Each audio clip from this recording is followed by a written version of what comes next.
Howdy, everyone. Dave here with the Believe podcast, now on episode 4 already. Can't believe it. So, at the end of last episode, which was all about stress, the precursor was for this episode, which is starting to dive into the 10 Commandments. And you can guess what the first one is, so we're going to hop into that in a quick second.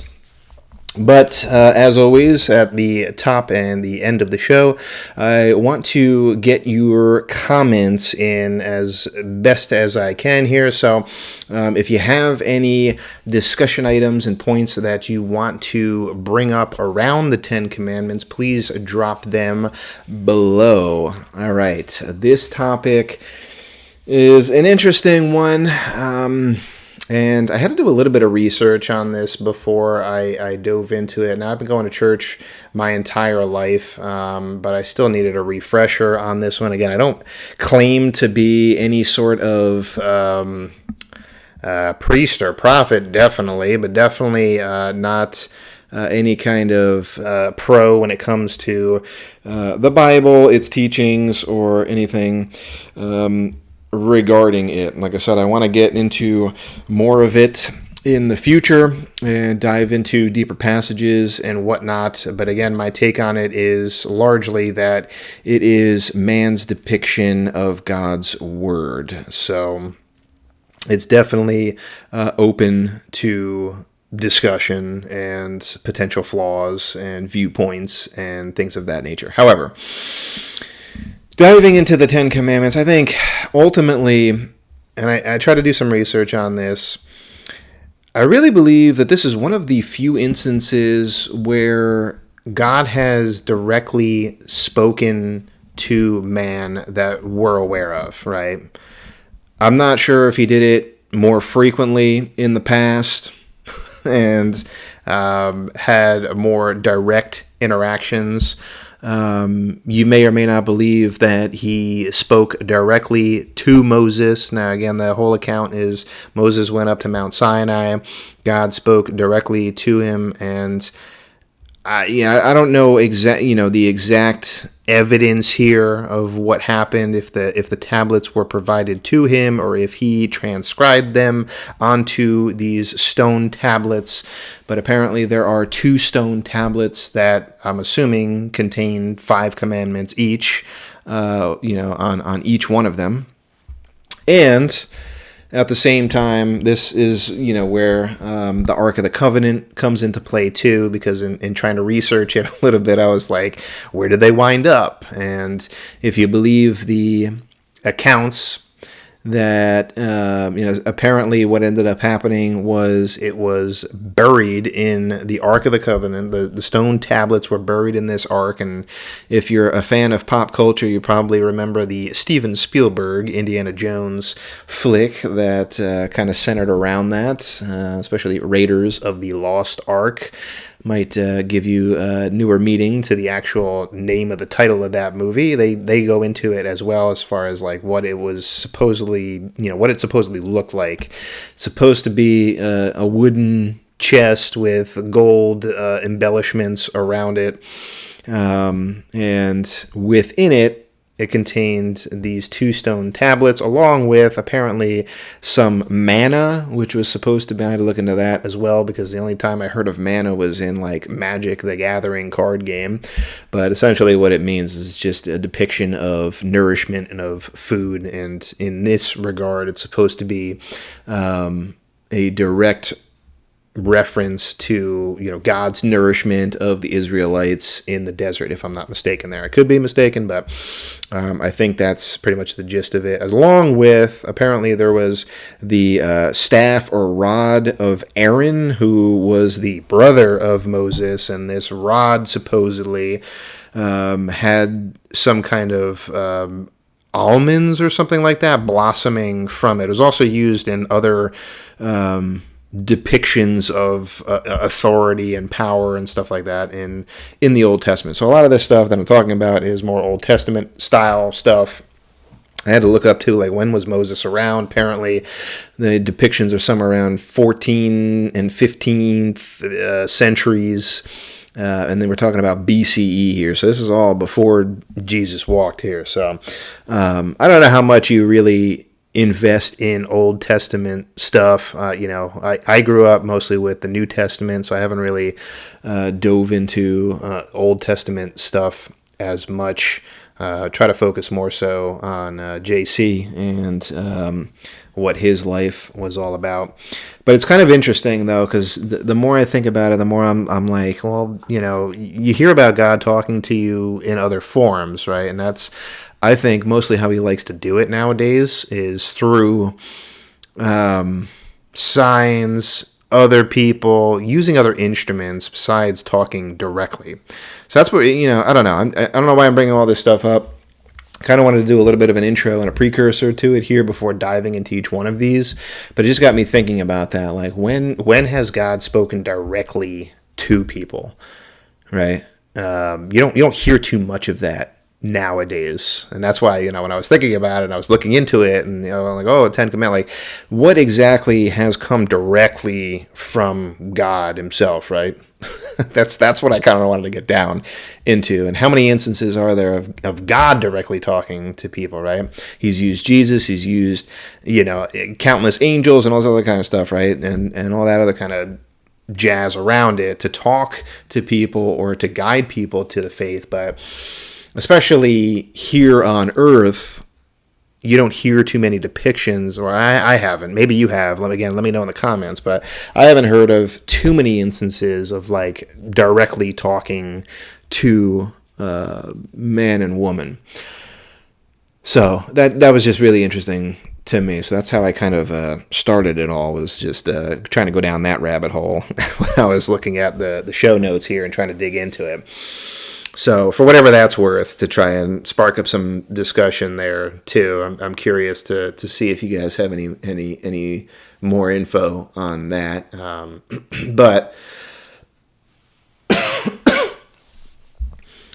everything that I was able to find is mostly related to like Old Testament, as far as like depictions of God talking directly to people. Now, you probably believe, if you believe in Jesus, that God talked directly to him.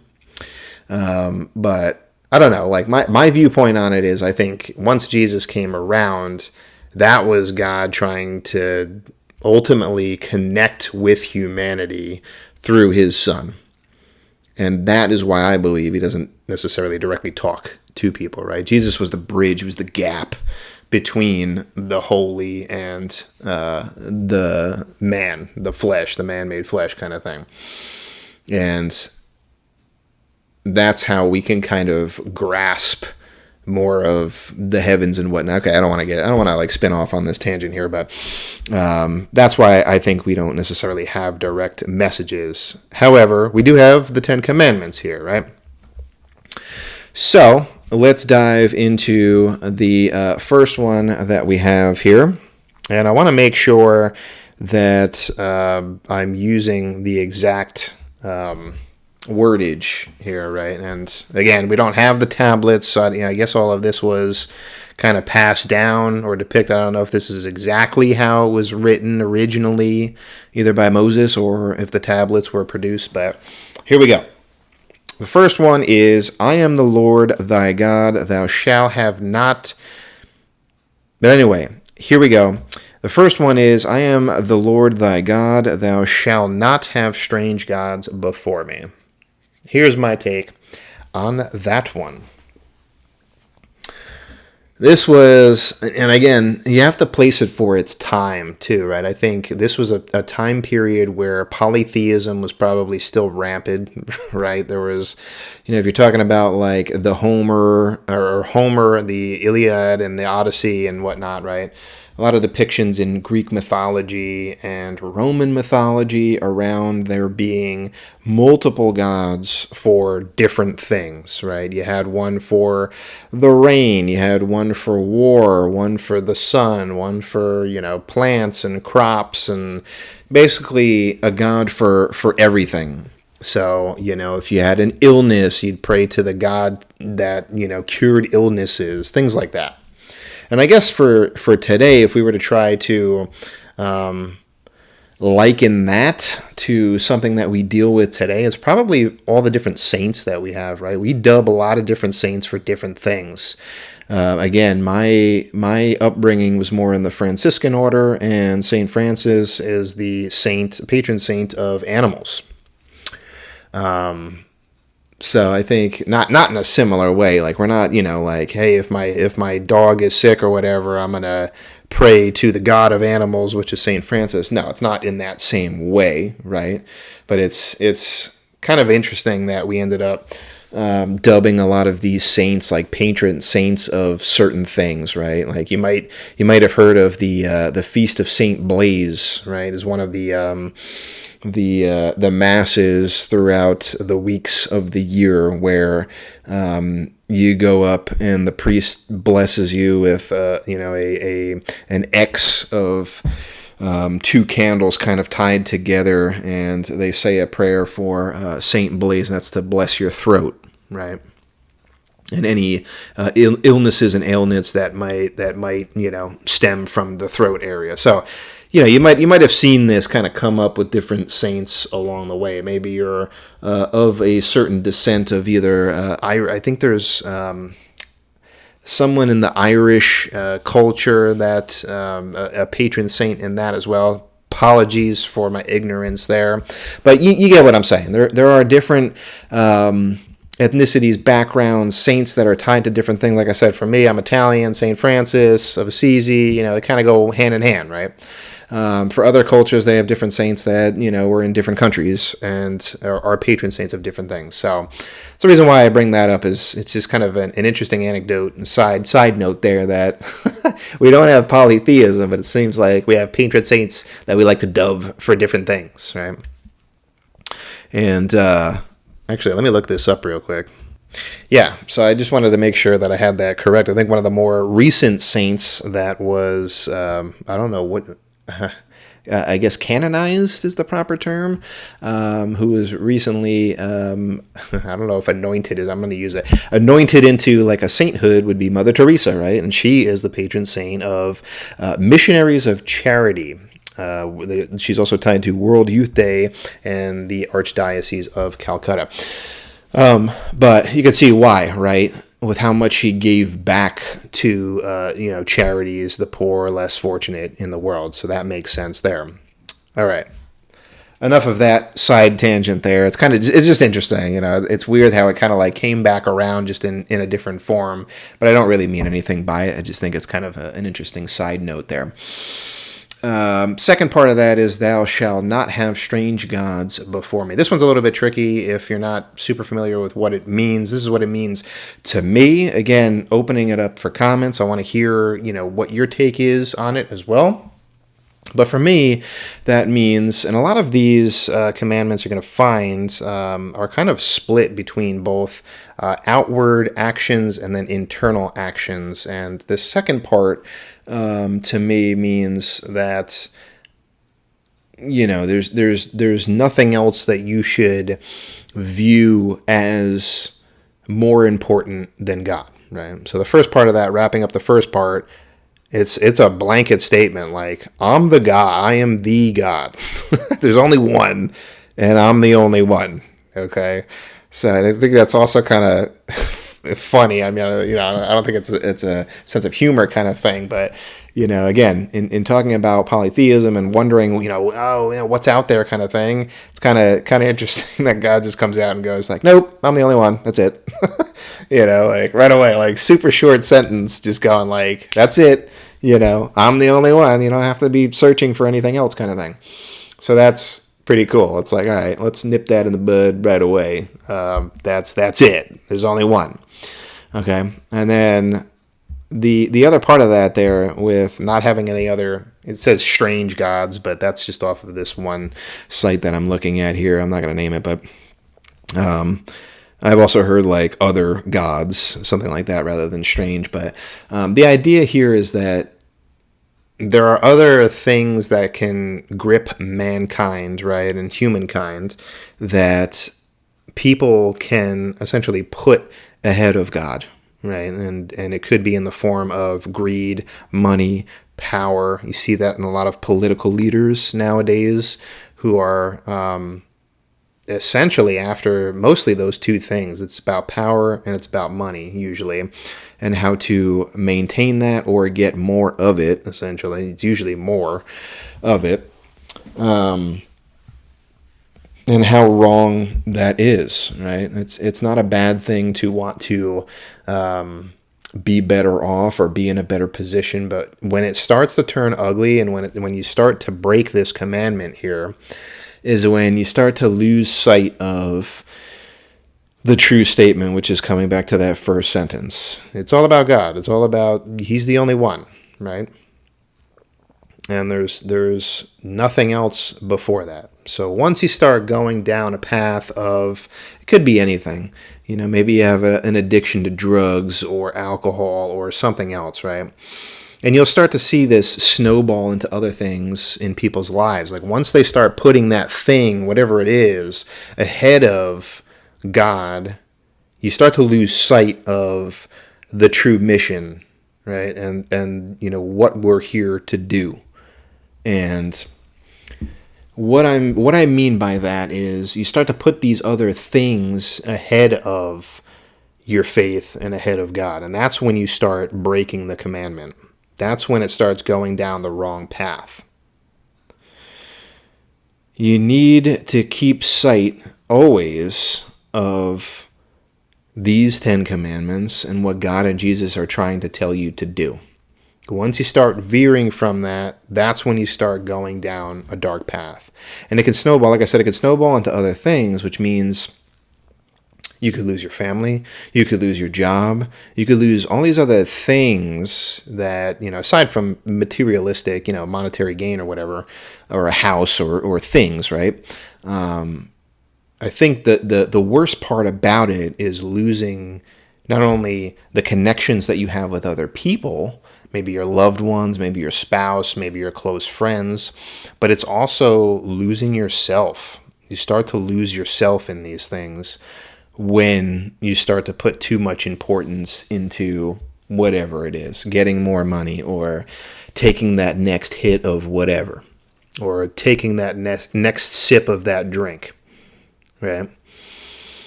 And I've known people who are like that. I personally have known a couple of instances of people, in particular, mostly with drinking, not really, maybe a little bit on drugs, so I've heard with one member of my family. But drinking is a common one, I think, and that's a popular one and an easy one to get wrapped up in, and start to lose sight of the more important things in life, because I think it's a slippery slope, right? You're 21, it's legal, you're considered an adult. A lot of people do it.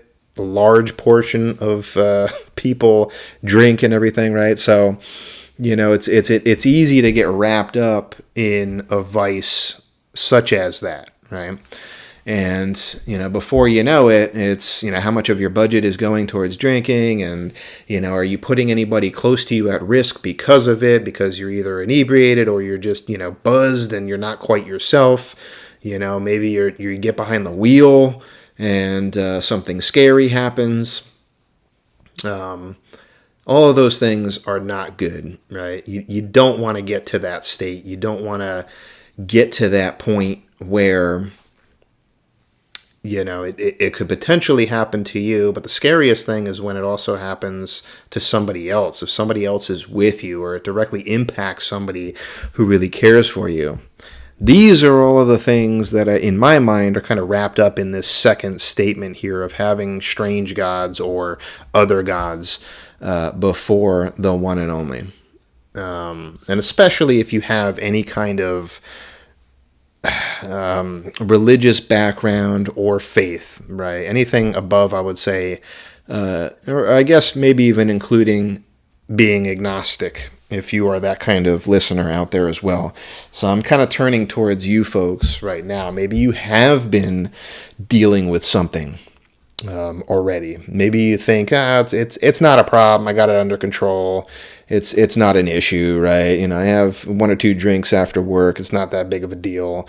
Or weed's legal now, so, I have a hit every now and then, only when I'm at home and it's not impacting anybody else, so it's fine kind of thing. And, I just take it for my nerves kind of thing. See my last episode if you want to, if you want a little bit more about that and how people deal with stress. I just want to calm my nerves, just want to take a quick hit or whatever.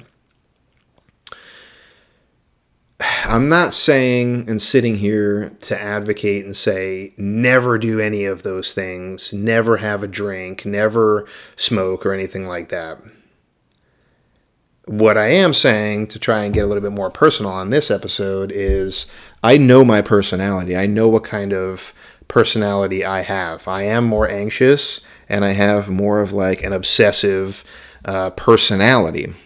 So as a precursor for you guys, to tell you a little bit more about myself, I definitely have OCD. I definitely have more of a, an undiagnosed, but definitely certifiable case of OCD. And what is wrapped up in that is more of that obsessive behavior where, your mind gets set on something and, you just keep hold of it.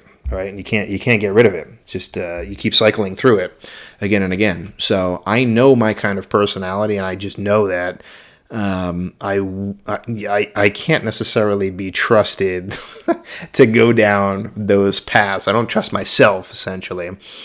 So I've never really gone down those paths before. So it's just not for me.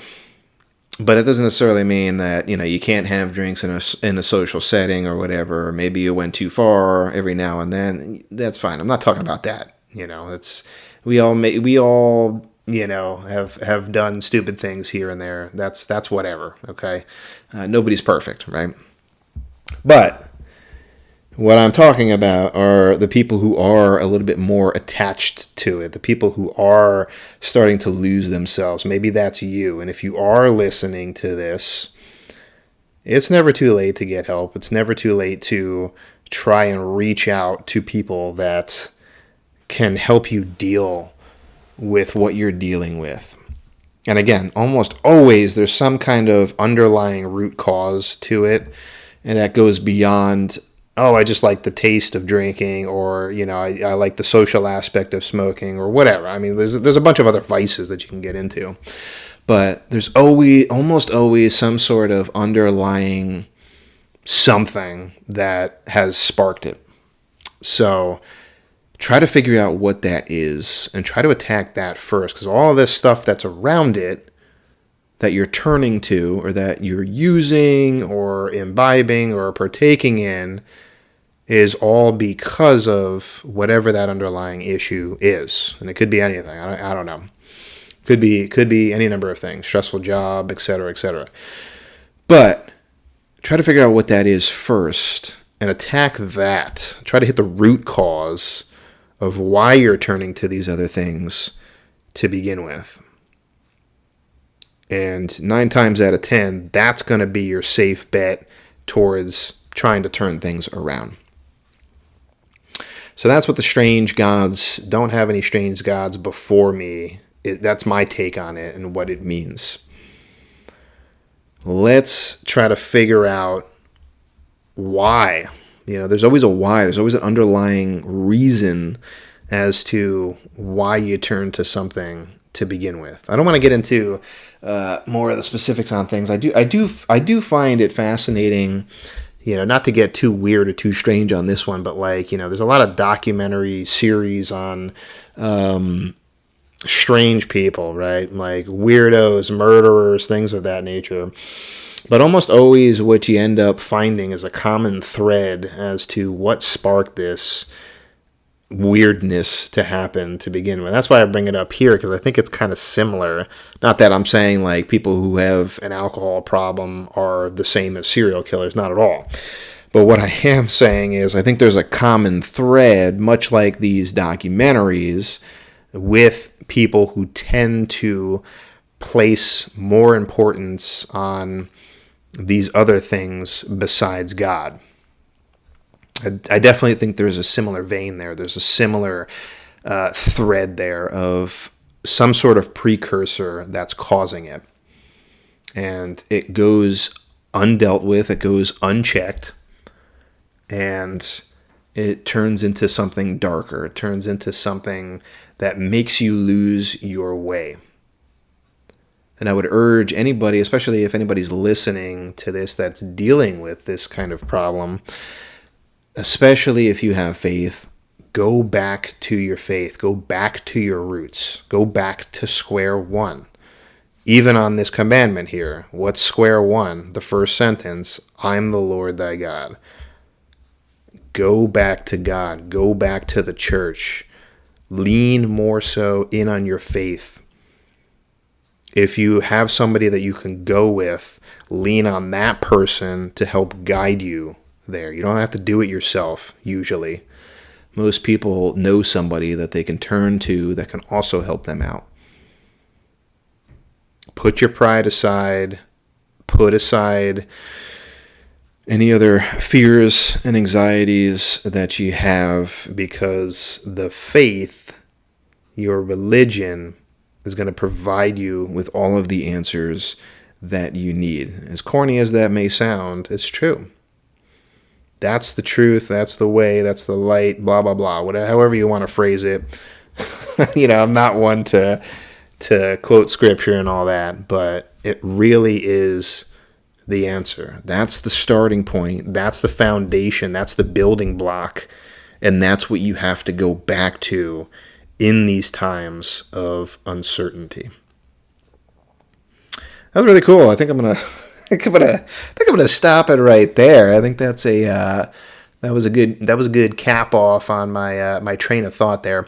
Let's kick it back around to the end of the episode here. As always, I'm going to open it up to the comments. I want to hear your thoughts on this one. Not only your thoughts on your take, I want to get your take on this first commandment here, and what it means to you, or how it was described to you by somebody else, how it made you think differently about it, how you got some clarity on it, how you live your life in a certain way, like keeping it in the back of your mind from day to day.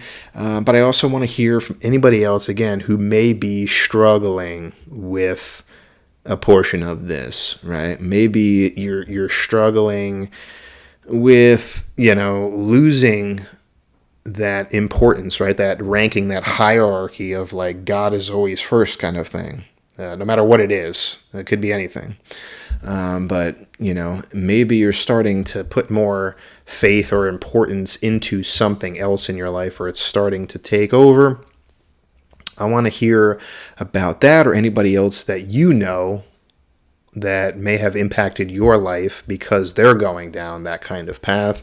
I want to hear about that as well. It's not an easy topic. It's definitely a difficult topic. Again, if you don't want me to share this one, please write do not share in your comment over on Apple, Spotify, and YouTube, and I will not share it. If you want me to share it, but you don't want me to share your username, just say that as well. Like, it's okay to share, but please don't use my name, and I won't use your name. But I want to get the discussion going. I want to get the community involved, as always. I want to hear your personal anecdotes about this. Let's get the community involved.